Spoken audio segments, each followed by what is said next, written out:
खासकर ये जो प्रधानमंत्री जी और हमारे होम मिनिस्टर बयान जो दे रहे हैं डॉक्टर बाबा साहब अम्बेडकर के बारे में, वो बहुत ही दुखदायक है और बगैर फैक्ट्स देखे बिना वो प्रेस कॉन्फ्रेंस करके भी कल बोले हैं। पहले जांच तो करे अगर फैक्ट्स क्या है, उसके बाद आप नेहरू जी को गालियां दो, अंबेडकर को अपमानित करो। ये सब जो कर रहे हैं या जानबूझ के कर रहे हैं या आपके पास कोई चीज कोई सबूत नहीं है, वो बात कर रहे हैं। मैं आपको कहना चाहता हूं, आज तक उन्होंने बाबा साहब के बारे में, जवाहरलाल नेहरू जी के बारे में जो कहे हैं सब झूठ है। और मैं अगर पार्लियामेंट में मुझे अवकाश मिलता, समय मिलता, तो मैं आज बताने वाला था बाबा साहब अम्बेडकर का लेटर जो लिखा हुआ था।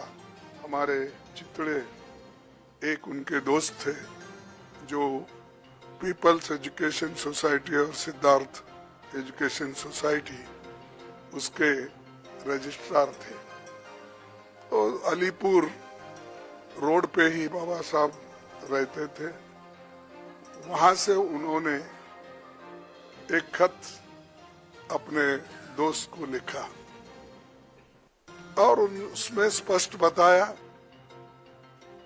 कि इलेक्शन 52 का कैसा हुआ, क्या हुआ, वो तो उसमें है, मैं बाद में बताऊंगा, आज उस पर जाने का नहीं है। लेकिन आज जो घटना घटी, हम रोज पहले से ही सदन में गड़बड़ नहीं होना, सदन में जो मुद्दे रखे जाते उसका चिंतन होना, इसीलिए हम कोई हाउस, बोथ द हाउसेस में कोई डिस्टर्ब करने का कोशिश नहीं की है। 14 दिन तक हमने अपना जो हाउस चलाने के लिए जो हमारा एक दृढ़ संकल्प था, हमने करके रोज हम प्रोटेस्ट करते थे। और रोज हमारे पास मेन मुद्दा था कि जो अदानी इस देश को लूट रहा है और उसको लूटने जो दे रहे हैं लोग, उनके ऊपर हमारा हमला था। लेकिन बीच में जब संविधान की चर्चा आई, उस वक्त शाह जी को कहां से समझ में आया, किसने ध्यान दिया या मुझे वो मालूम नहीं, और उन्होंने भगवान की व्याख्या भी अलग कर दी। अंबेडकर के बारे में या कोई लीडर के बारे में कोई बोलता है, अगर कोई पूजनीय है तो उनके बारे में अगर कहते हैं, तो उन्होंने डॉक्टर बाबा साहब अम्बेडकर का मजाक उड़ाया। क्या कह के कि भाई अम्बेडकर अम्बेडकर अम्बेडकर अम्बेडकर बोल के कितने बार बोलते हो? अगर इतना ही आप भगवान का नाम लेते तो आप 7 जन्म तक स्वर्ग में रहते। ये मानसिकता अगर किसी पॉलिटिकल पार्टी की है, किसी लीडर की है, ये सोच, ये निंदनीय है। आई कंडेम इट। ऐसी चीज अगर देश को आप सिखाएंगे, ये भी आधुनिक युग में, नहीं तो ऐसा ही मैं भी कहूंगा कि उनके पास भी बहुत से लोग हैं, मगर अब अदानी को पोर्ट, एयरपोर्ट, रोड, ये जमीन के ऊपर जमीन के नीचे जो कुछ है दे रहे हैं ना, वो सिर्फ रोज उसको बोलना चाहिए, भाई ये तू पैसा किसा कमाने का मत कर, रोज उठ के वहाँ जा, जो जगह मिली वहाँ पर सिर्फ नमस्ते करते ही बैठो, पैसे आ जाएंगे, खोदने की जरूरत नहीं। लेकिन ये बोलने के बाद उन्होंने गलती हुई ये मानने को तैयार नहीं थे। और हमने भी आपसे कल यही कहा कि भाई जब वो मानना, वो हमारी जो डिमांड है कि रिसिग्नेशन देना चाहिए, नहीं है तो कम से कम हमारे प्रधानमंत्री जी उनको बर्खास्त करना चाहिए। लेकिन हमको मालूम हुआ वो बर्खास्त करने वाले नहीं है, इन्हों छोड़ने वाले नहीं।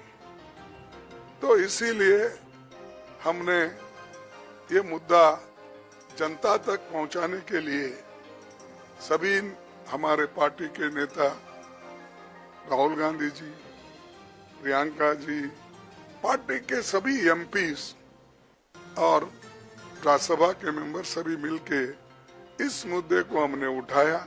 हमने कहा जो शाह ने कहा ये गलत है, वो माफी मांगना। आज सारे हिंदुस्तान में इसके बारे में प्रोटेस्ट हो रहे हैं, कई लोग, कई बच्चे मर रहे हैं और ये इनका मंशा है कि इशू को डाइवर्ट करने के लिए वो दूसरे मुद्दे उठा रहे हैं। आज हमारा प्रोटेस्ट था, हम बाबा साहब अंबेडकर के स्टैचू से, उनके मूर्ति से निकले और हम एक शांत तरीके से लाइन में हम आ रहे थे, लेकिन उनको क्या सूझा मुझे मालूम नहीं।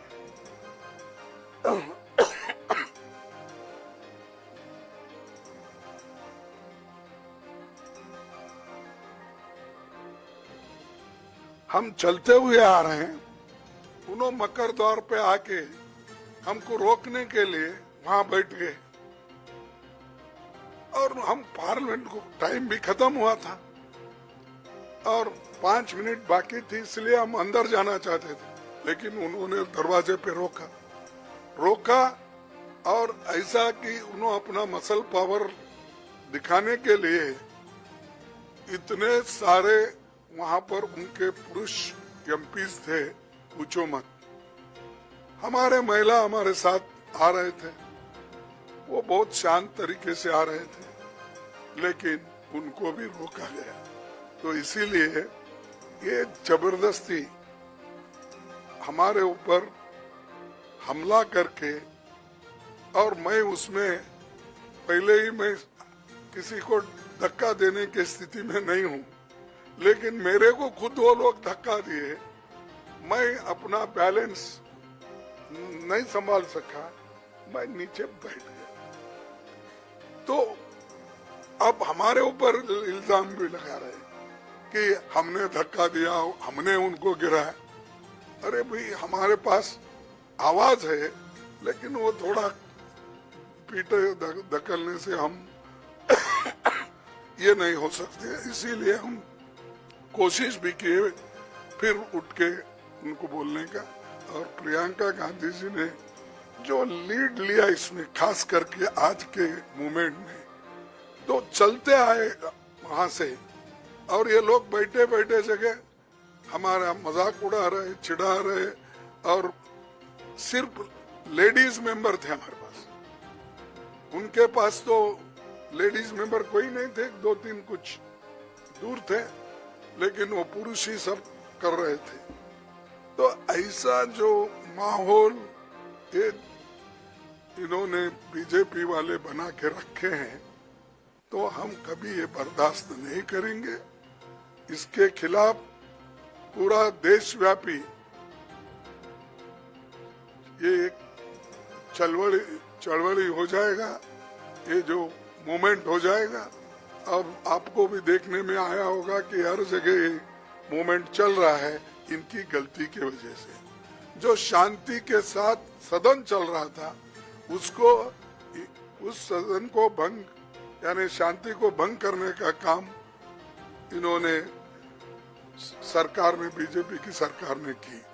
इसीलिए हम आज आपसे तो कल बहुत पूछे हो, तो बोले कि हमारे को पब्लिसिटी दो, हमारी रॉन्ग हो गई है। देखे आप गए थे ना, तो हम यशस्वी प्रधानमंत्री